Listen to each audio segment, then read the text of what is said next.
नमस्ते। चलिए बस कुछ ही मिनटों में इकोनॉमिक्स यानी अर्थशास्त्र की बेसिक बातें समझते हैं। असल में इकोनॉमिक्स इसी बात की स्टडी है कि कोई भी समाज इन 3 बेसिक सवालों के जवाब कैसे देता है।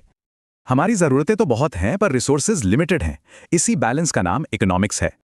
तो इस सब को समझने के लिए इकोनॉमिस्ट्स दुनिया को 2 लेवल पर देखते हैं, एक बड़ा और एक छोटा।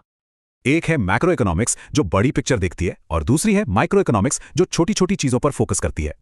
मैक्रो मतलब पूरे जंगल को एक साथ देखना, जैसे देश की जीडीपी, महंगाई और बेरोजगारी।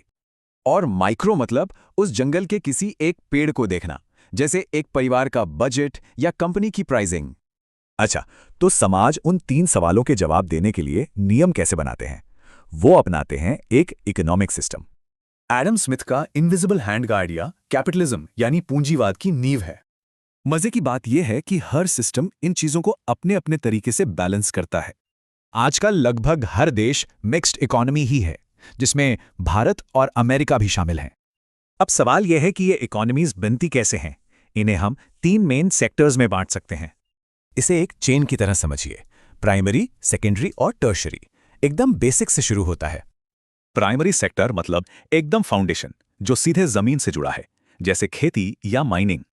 फिर आता है सेकेंडरी सेक्टर जो प्राइमरी सेक्टर के कच्चे माल से सामान बनाता है, जैसे फैक्ट्रीज। और आखिर में है टर्शियरी सेक्टर जो कोई सामान नहीं बल्कि सर्विसेज देता है, जैसे कि बैंकिंग या ट्रांसपोर्ट। भारत जैसे विकासशील देश में इन सेक्टर्स का रिश्ता एक बहुत बड़ा पैराडॉक्स दिखाता है।